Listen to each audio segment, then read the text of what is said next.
Yo, it is Stocks and Bars, the Stock Market Hip Hop Podcast, the only place you will find finance mixed with hip hop. And yo, today's episode is special. Have you ever wondered, can you copy politicians' trades? It's unfair when these guys have so much access. My guy, Brian Schardt, is on the podcast. We're going to talk all about Autopilot.com. Let's go. I got my clique ready to use the money they got from jobs, encouraging, teaching them that it's not so hard. I'm doing this, making investing pop. You law is extra. You tuning in to Stocks and Bars. Yo, this is Stocks and Bars, the Stock Market Hip Hop Podcast, the only place you'll find finance mixed with hip hop. And today, listen, I'm excited about this one. I'm excited about this one for the fact that this was my shot that I had to shoot. So the guest that I have with me today, all right, he doesn't know. I've been tracking him for a while on Instagram. All right, he runs Instagram Autopilot. All right, it's politician trade. I forget the exact IG, but it will be in the show notes. But I've been following him for a while. He runs an app called Autopilot. So I've been a fan of this for a while, and I figured I'd just shoot my shot. So a couple of times on the post, I said, hey, I'd like to get you on the podcast. Didn't work that way, all right? Sent a message, didn't work that way. But that's all right, because energy is energy. So I ended up going to the website, and I've tried to find some information, and then I found him. Once I found him, I found an email, and I sent him an email, all right? I was like, he's either going to say yes, or he's going to say no, or he's not going to respond, one or the other. Either way, I put it out there in the world.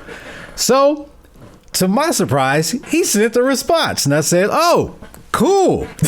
I had no idea that I was going to get a response. We set it up, and here we are. This is a prime example of how things work, family. Once you put it into the universe, it comes to you. So, yo, family, let's put together our hands for Brian Schardt. What's going on, my brother?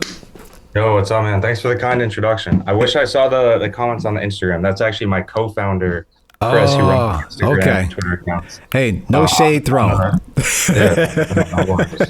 thanks for sending the email. Appreciate you reaching out. Hey, no problem, man. Thank you for accepting. So let's get into this one, all right? We're going to label this one, I'm going off the top here, all right? We're going to label this one politics as usual, all right? One of my biggest beefs in life is insider trading, okay? And one of the reasons why I hate it is because it only applies to the people who don't have income. So if you have money, you have privy to a lot of different sources of information. And because of that, you're allowed to make different decisions than regular people. So if you knew something about a company that, hey, this is about to happen, the whispers come, and you can actually be a front runner for what is about to happen. And this happens a lot of times, and it really drives me insane. So the reason why I love this app is because it allows you to mimic different traders. Well, I say traders, politicians that make trades. And of course, you know, politicians have a wealth of knowledge when it comes to whatever is happening behind the scenes.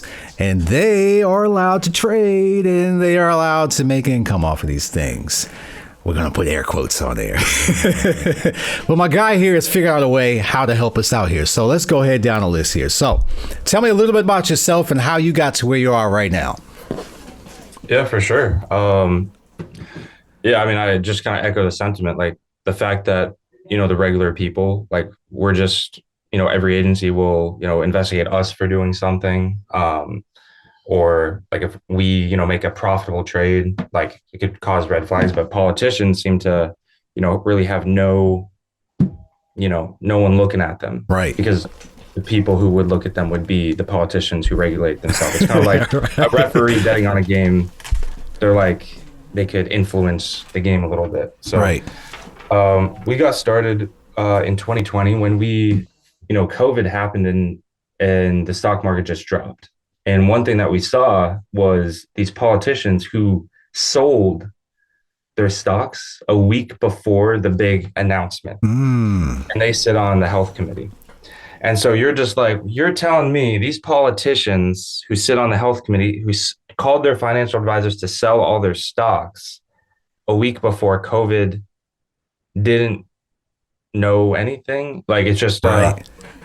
little weird. And so we were like, let's let's see if there's any other suspicious activity across all politicians. And we found a few interesting suspects, both sides. It's not Democrats or Right. Republicans. Right. I think Pelosi, her net worth is, 200 million plus. And you're like, she's been a career politician her whole life. How does she have that much money? And then you just see these very well timed stock trades of, buying, Tesla, 2 weeks before. I think this was a month before the large like EV government plan that was pushed that Mm. would benefit Tesla. And then you see her buying Nvidia right before the CHIPS Act, which gave Nvidia, which was like a 52 billion, don't quote me, but like a 50 billion plus a government contract to chip manufacturers in the United States. And Nvidia was one of them, and Nvidia shoots up afterward. So you see a lot of these like very well-timed trades, and you just see like she's beating the hedge fund, or a lot of hedge funds significantly. Mm. She's up 52% this year on her portfolio, just on autopilot. So she's actually probably up a little more, but on autopilot, her portfolio is up 52%. And what that means is there's like this delay in reporting, right? So if, Pelosi files a trade or a politician files a trade, they have around 45 days to report that trade. We've kind of like with our social media accounts bullied Pelosi a little bit into reporting earlier.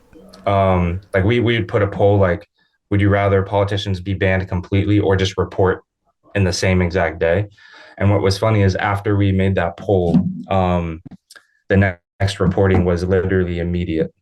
She reported immediately, which is good for us because now Yeah. it's like we don't have that delay anymore. So now Pelosi's averaging like around 7 days over the last few years, which is better than most politicians. And what we've done is just allow people to connect their Robinhood account to our platform, or Webull, Fidelity, Schwab. Then they just select the amount, and then it's like copy Nancy Pelosi, and that's it. And we kind of do the rest for you. That's insane. And I'm on board with you because like I have a saying is there's no such thing as coincidences. I talked about the whole thing about energy in the beginning on how this even happened. This is no coincidence, right? This is something that you didn't know about, right? But I had in my own mind on how I would like it to play out, and I pursued it. And because I pursued it, it became true.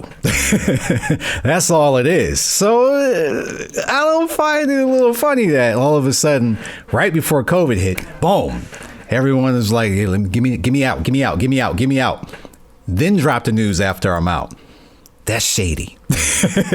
And props to you for figuring that out and actually taking the action to see if other people are doing the same thing.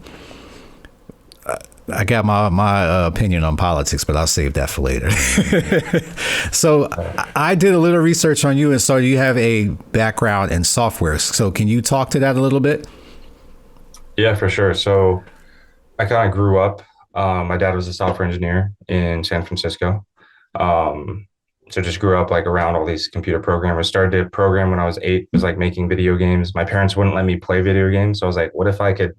Instead of playing, what if I could make my own? Then I could play them. So that was kind of like the logic. But yeah, I got into software, started kind of building things, and started working for startups, big companies, and left. And I was like, you know what? I want to do my own thing, and that's when I started Autopilot.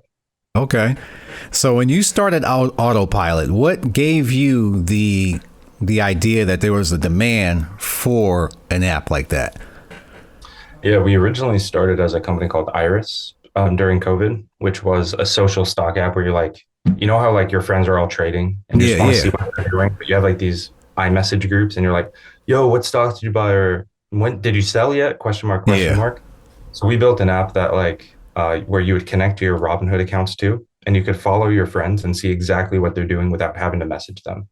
So basically you would like click on their profile and you would see their Robinhood account. Anytime they sold, you would see when they sold.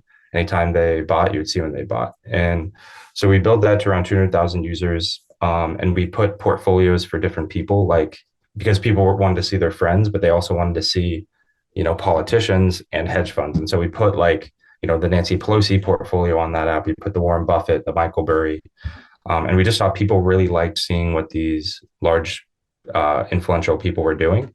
And then they also wanted to like automate their trades behind them. And so Yeah. we just used all that data. And we were like, you know what, the Iris social stock app is cool. But this auto trading thing of these people is even cooler. So Yeah. let's just dedicate all of our resources to building that. That's dope, man.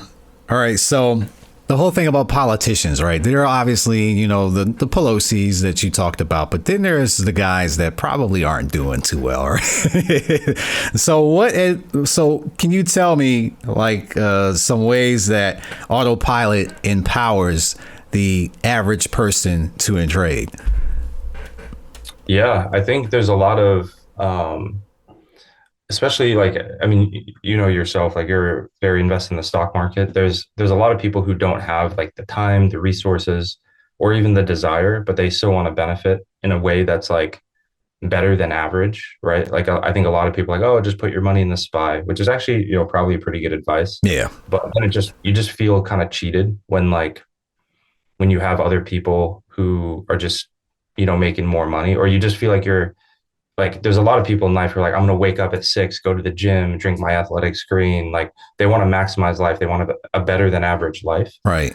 I think like that's where kind of Autopilot fits in, where it's like, okay, you could put your money in the SPY. That's good. But if you want that better than average life, that's where Autopilot comes in. It's like, we want to give people an edge where they need a little bit more financial literacy, but it has the same ease of an application. Yeah. So how much money does the average person need, or what do you recommend the average person has in order to take advantage of your application in order to make money? Yeah, I'm not gonna say I could recommend anything, but what I could say is our minimum on our application is around $500. So Okay. what people do, a minimum of $500, and they could track each portfolio. Pelosi, Dan Crenshaw, Michael Burry, Warren Buffett.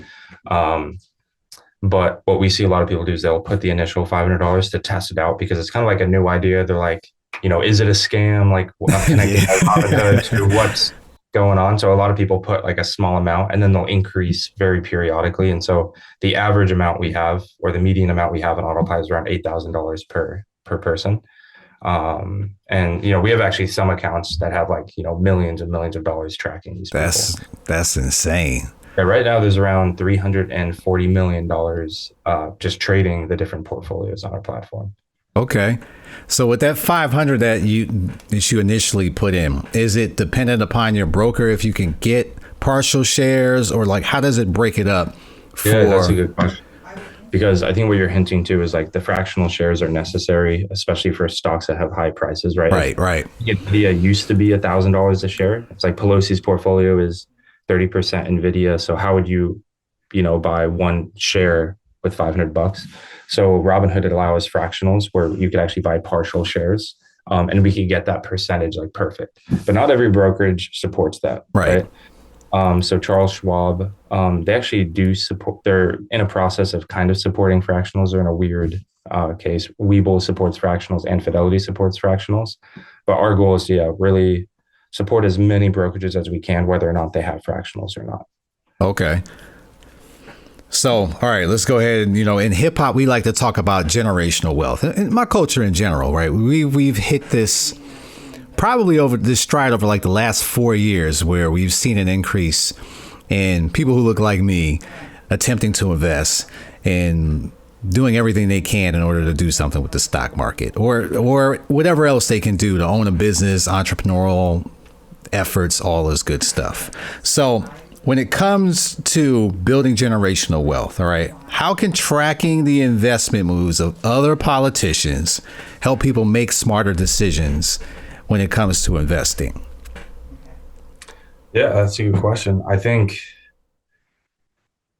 the numbers don't lie. So you just have to look at, how much they're outperforming hedge funds and index funds, and then see who are, and say, what, if they're going to do it, let's start small. Let's get used to it. See what happens. And then as you build like confidence and trust, then you're like, all right, let me continue to add more money. And the goal would be, to set, I think for like, wealth, future wealth, you want to like set some money into savings. You don't just want to like blow it every weekend and live Right, paycheck to right. paycheck. And I think, having something that is very exciting for you to like just saying, oh, I'm going to save and put in a bank account isn't very exciting. So No. you're like, it's competing with weekend plans at like, going out with your friends. It's like put money in a bank or, have it just go out with your friends and spend it. But I think it's like, oh, have it track these politicians is kind of fun and exciting. It's like, you know what, I'll sacrifice. I want to see what happens. So I think that's kind of like the pitch is like, see what happens, have fun with it, make it exciting. And, hopefully, it works out for the best, which so far it has, but Yeah. never know. So we talked about Pelosi and the good ones, right? Can you name, I wouldn't think that your app has any bad traders, but can you name some historical bad traders that you found out over time? Let's see. I mean, there's some bad traders. So there's a very funny one we have. I think you're going to laugh at that. Are you on Twitter at all? I am, yes. All right. So this is a portfolio that we have. That's got to be doing very good then. It's doing 56% this year. And so this is our best performing portfolio. And I know you asked, like, are there any bad traders? But if I don't know if this is like an audio podcast or a video. Both. But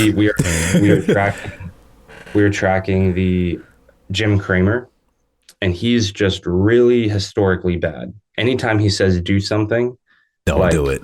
Usually, yeah, don't do it. Like That's been a joke for a while. It's been a joke for a while, and we just started tracking him to be like, is it a joke or is it reality? And it turns out it's reality. Like we've been tracking him for a little more than a year. Let's see, how many? 120. Yeah, like a year and 7 months, and he's up 81% in that time. If you do the opposite of what he says, so, which is just crazy to me. I think he's outperforming this.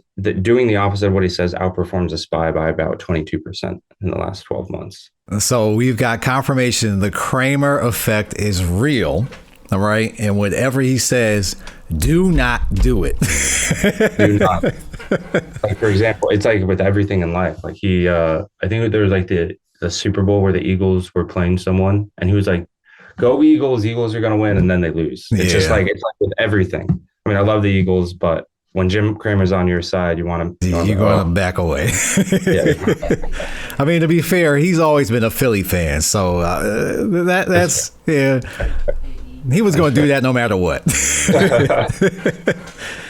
So for the people who think that what you're doing is bad or unethical, all right, what do you got to say to them? I mean, I haven't met anyone who thinks that. Maybe Pelosi thinks that. I would say like our whole goal is to reduce financial corruption in the world. And it's very hard to do. And I think you just have to bring attention to it, be provocative about it. And what better way to like try to stop the corruption than mock it by saying, if you do it, we'll do it. Every person could do it. Mm-hmm. Right. So it's like that's like what we're doing. Ideally the politicians get banned like that. Like that's actually what we want. We just want like, there's so much corruption in the world. Like, how do we just reduce it as much as possible? And the joke that we kind of have is like we're democratizing access to corruption. So now every American has the ability to download an app and be corrupt in a way. This is disrupting the system. This is what drives America. I mean, the biggest revolutions that we've had have been system disruptions, and this is no different. So I hope that this continues on and brings more awareness to what is plaguing everybody. This isn't right. Now, to some people, they may say that they're just people too, right? They have a right to invest just like you and I do. The issue at hand is because of the information that they have. So I've seen multiple posts where it's been flagged that this senator sits on this committee, okay? Interestingly enough, they bought this, which happens to coincide with this, you know? So this is what we're talking about. We're not talking that the average person shouldn't, or a politician shouldn't be able to trade. At least that's my standpoint. They just should not be able to have access to the information and then use it to their benefit without us having the same type of access. Like that's where the playing field needs to be evened at. So how do you think Autopilot is evening the playing field? Yeah, I think one just starts with, exposing it in a very timely manner. Like we're very big on social media. So as soon as something happens that we notice, like we try to post about it, talk about it. So everyone else can be like, oh, wait, this happened. And again, there usually is like a delay, but I actually think it's quite a small delay for when things happen. So it's basically saying, hey, these people, there's a suspicious activity. There's something going on here. We don't know, but you could take actionable, steps to profit from it. So that's the way we're evening the playing field. I think the other goal is like to really, if we do this enough, we'll be able to get laws passed. Maybe we have to, lobby the government, but we can get laws passed to basically ban politicians from trading. And that would actually be the goal that we do. Because like, I'm kind of empathetic with the politicians. Like, let's say you had your entire life savings in the market. And then you're briefed that, COVID is going to wreck the world. And you're like, my entire life savings is in the stock. What would you do? Yeah. What would you do? Yeah. Like, I would be like, I've worked my entire life for this. I just have it in like ETFs and index funds. And I just get told there's going to be this massive world event. I would be like, I wouldn't just it's kind of like if you were told your whole family was going to be in like all of this disruption and their lives are going to be uprooted, but you could prevent it. I feel like most guys would do. Most people would do that. Yeah. That's, so to me, it's like, I just think they're in an unfortunate position where they have the ability to do something with information that could help them. And that's why I think the laws have to be passed to actually like prevent them from doing this, where it's like they actually don't have agency over their investments. Like they have to put it in a blind trust. Or maybe we pay politicians better so they don't try to go, find other sources of income. But yeah, I think the goal is like to try to just remove the responsibility or the ability for politicians to make these corrupt decisions. So with that being said, do you think, okay, we got two fronts going on. We got empower the people to get them financial gains. And then there's also making sure that we take care of the corruption. And so which one do you think Autopilot serves stronger? Yeah, I think right now it's pretty equal in both. Okay. But my goal is in the future is like we really do reduce the corruption and we get them banned from trading. But then it's like that other piece that you just mentioned, which is how do we get people to benefit financially from different technology? And I think when we look at investing or wealth management services, like we see that they're actually quite expensive. Like if you have to pay 1% AUM per year, that kind of sucks. Yeah. Like, perpetuity. Let's put that. Yeah. And the frustrating thing is most Americans don't understand what that is. Yeah. And they don't these financial advisors just take it from the brokerage without you knowing. Yep. And to me, it's like legal robbery. And most Americans all Americans who have financial advisors are just literally like getting robbed every single day. And it's a substantial amount of money. And it's just very sad. And so I think Autopilot, the way we monetize is we don't charge any AUM fees. We just charge a subscription fee. It's a flat fee per year. It's very transparent. It's just $100 a year for the service, which is expensive for people just getting into it. But for people who are who have had a job and are investing over $2,000 per year, it's actually pretty cheap. Yeah. Pretty cheap. And the more money you have, the number doesn't increase. So it's a very scalable solution. And the goal is to democratize access to good investing. So for example, there's a lot of hedge funds out there like Citadel, Bill Ackman's hedge fund, Michael Burry. We want to be the place that revolutionizes the financial management space that actually brings hedge funds to the people, where before you'd have to be an accredited investor to invest with the hedge fund. But now it's like you could actually just go on Autopilot and copy like anybody. And so something that we're actually launching very soon, is the ability for anybody to put a portfolio on Autopilot. So you yourself would be able to be like, you know what, I think these 7 stocks are going to do well. I've done my research. I look at charts. Here are these 7 stocks. You get a special link. You could share that with your friends and family. They could all click that link and copy you automatically in their Robinhood account. So now all of a sudden you can start managing other people's money without them having to like physically give you the money. Right. So that's what we're building. And the goal is to actually build a meritocracy to find the best investors in the world. So now all of a sudden, if we have, 100,000 people like yourself posting portfolios over a period of time, we could see who's beating the market, who has this insight, who's just very gifted at this. They might not have inside information, Right. but they're very good at, doing the research, using tools, looking where others don't. And we want to be the forefront of finding those people in the world. And I'm sure there's a lot of them. They're just unknown. Right. That's awesome. That I like that idea, man. That's something that hip hop likes to do too, is likes to be the trendsetter, right?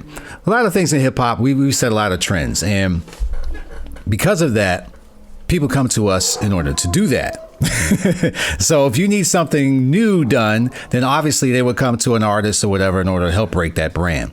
And we do the same thing time and time again with different brands.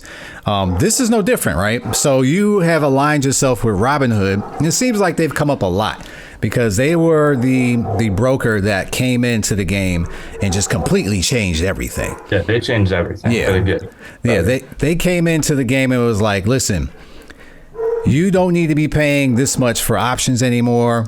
This is what it is. And everybody that was been in the game forever was mad, right? But what happened? They eventually had to change over. This is why disruption is important, because those guys have been hosing us for years. And they finally got what's coming to them, that you should not be charging these outrageous fees. I need you to do this also for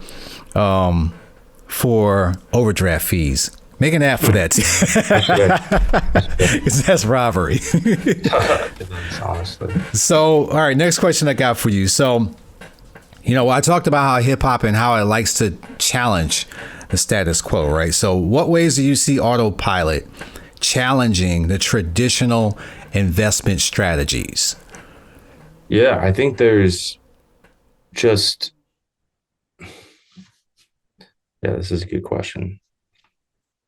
There's so much to talk about, but I would just say there's just so many different opinions out there, and there's a lot of conflicts of interest.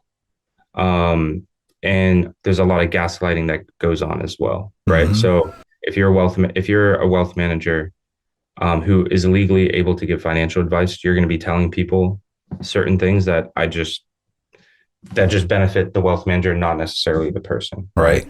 So like a big part is financial advisors only get money from the money, or like when they get the AUM fee, from money that's currently invested in the stock market.